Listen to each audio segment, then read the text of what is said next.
Hello नमस्कार बच्चों। तो कैसे हैं आप लोग? उम्मीद करते हैं आप बहुत अच्छे होंगे। तो आज हम शुरू करेंगे क्लास 10th का फिजिक्स चैप्टर नंबर 1, जिसका नाम है प्रकाश का परावर्तन।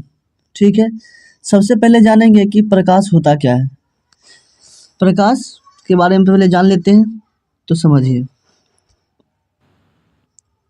प्रकाश बोले तो लाइट। ठीक है, तो प्रकाश एक प्रकार की ऊर्जा है। क्या है? ऊर्जा है, जिसके उपस्थिति में हम किसी वस्तु को या फिर किसी चीज़ को हम देख पाते हैं। यदि प्रकाश नहीं रहेगा तो कोई भी चीज़ हमें नहीं दिखाई पड़ेगा। तो ठीक है, अतः हम कह सकते हैं प्रकाश क्या है? एक ऊर्जा का एक रूप है, जिसकी उपस्थिति में हम किसी चीज़ को देख पाते हैं। ठीक, तो उसके बाद आता है कि प्रकाश का गुण। क्या आता है? प्रकाश का गुण। कहने का मतलब कि प्रकाश के पास क्या क्या क्वालिटी है, तो उसके बारे में पढ़ेंगे। तो पहला पढ़ते हैं कि प्रकाश सीधी रेखा में गमन करता है। किस रेखा में गमन करता है? प्रकाश हमेशा सीधी रेखा में गमन करता है। ठीक, ये हो गया पहला गुण। दूसरा गुण होता है कि प्रकाश एक विद्युत चुम्बकीय तरंग है। क्या है? विद्युत चुम्बकीय तरंग। ठीक है, विद्युत चुम्बकीय तरंग। ठीक, उसके बाद तीसरा गुण आता है कि हवा या निर्वात में प्रकाश की चाल सर्वाधिक होता है। हवा या निर्वात में प्रकाश की चाल सबसे अधिक होता है। ठीक है, चौथा पॉइंट पढ़ेंगे कि प्रकाश के गमन के लिए किसी माध्यम की जरूरत नहीं होती है। गमन के लिए जो है ना दोस्तों, किसी माध्यम की जरूरत नहीं होती है। ठीक है, प्रकाश बिना माध्यम के भी गमन कर सकता है। हवा या निर्वात में जो है ना प्रकाश की चाल 3 × 10⁻8 मीटर प्रति सेकेंड होता है। ठीक है दोस्तों, तो आगे चलते हैं। उसके बाद कुछ महत्वपूर्ण स्टार पॉइंट है। ठीक है, तो पहला स्टार पॉइंट होता है कि प्रकाश तरंग का यह एक रूप है। यह सिद्धांत सबसे पहले हाइगन ने दिया था। किसने दिया था? हाइगन ने। प्रकाश तरंग का एक रूप है, यह सिद्धांत सबसे पहले हाइगन ने दिया था। दूसरा पॉइंट है कि प्रकाश के कणिका सिद्धांत का प्रतिपादन। प्रकाश के कणिका सिद्धांत का प्रतिपादन जो है ना सबसे पहले न्यूटन साहब ने किए थे। किसने किए थे? न्यूटन। ठीक है, उसके बाद आता है कि प्रकाश, उसके बाद आता है क्वांटम सिद्धांत। क्या आता है? क्वांटम सिद्धांत। तो क्वांटम सिद्धांत मैक्सवेल ने दिया था। किसने दिया था?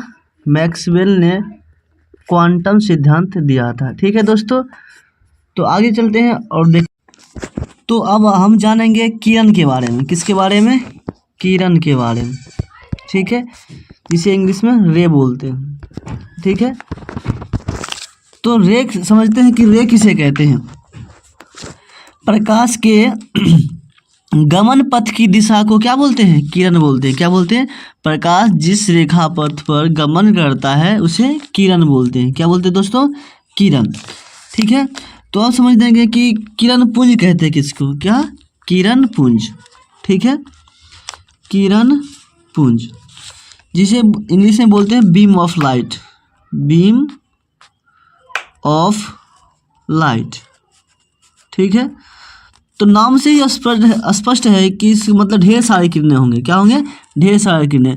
तो मतलब कि किरणों के समूह को कह सकते हैं कि किरणों के समूह को क्या बोलते हैं? किरण पुंज। क्या बोलते हैं? किरण पुंज। किरणों के समूह को किरण पुंज कहते हैं। ठीक है दोस्तों, कहीं कहीं किरण पुंज को ही क्या बोलते हैं दोस्तों? प्रकाश पुंज। क्या बोलते हैं? प्रकाश पुंज। तो घबराना नहीं है, किरण पुंज को ही क्या बोलते हैं? प्रकाश पुंज। दोनों एक ही बात है। तो अब हम जानेंगे कि किरण पुंज कितने प्रकार के होते हैं। कितने प्रकार के, यानी कि प्रकाश पुंज कितने प्रकार के होते हैं। तो दोस्तों प्रकाश पुंज जो है ना 3 प्रकार के होते हैं। कितने प्रकार के होते हैं? 3 प्रकार के। तो पहला आता है, तो दोस्तों तो किरण पुंज जानते हैं कितने प्रकार के होते हैं? 3 प्रकार के। पहला आता है समांतर किरण पुंज। क्या आता है? समांतर किरण पुंज। समांतर किरण पुंज या फिर समांतर प्रकाश पुंज। दूसरा आता है संश्रित किरणपुंज, संश्रित किरणपुंज।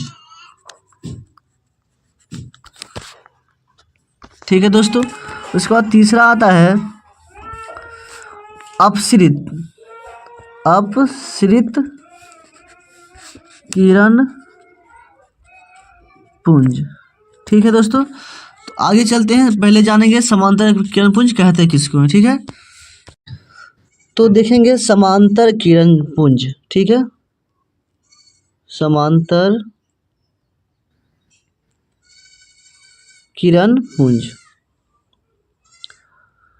तो जानेंगे कि इंग्लिश में होता है पैरेलल,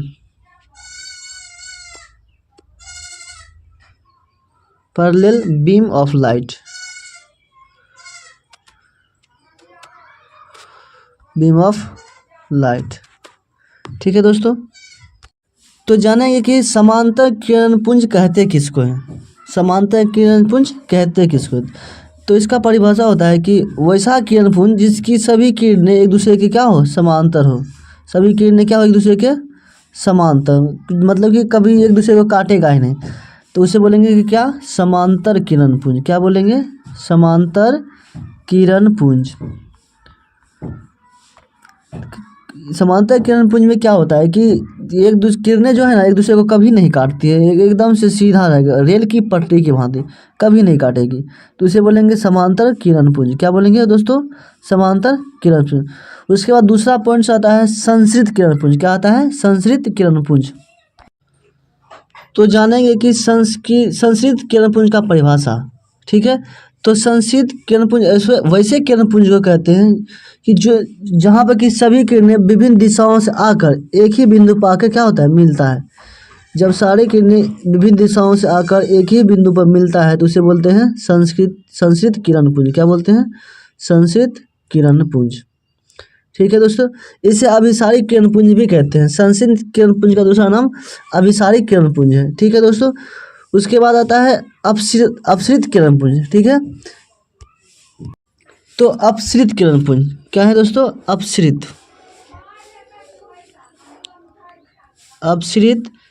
किरण पुंज जो कि तीसरा किरण पुंज है। तो अपसृत किरण पुंज उस किरण पुंज को कहते हैं जो कि एक ही बिंदु से निकलता है और विभिन्न दिशाओं में क्या होता है, फैल जाता है। एक ही बिंदु से निकलता है, विभिन्न दिशाओं में फैल जाता है, तो वैसे किरण पुंज को बोलते हैं अपसृत किरण पुंज। क्या बोलते हैं दोस्तों, अपसृत किरण पुंज। इस किरण पुंज का दूसरा नाम है अपसारी किरण पुंज। क्या नाम है, अपसारी किरण पुंज। आप सभी को याद रखना है। तो अभी हमने देख लिए किरण पुंज कितने प्रकार के होते हैं, 3 प्रकार के। एक समांतर, दूसरा संश्रित, तीसरा अपसृत। ठीक है, इसको याद रखना आप सभी को। तो मिलते हैं अगले क्लास में, तब तक के लिए best of luck for the future.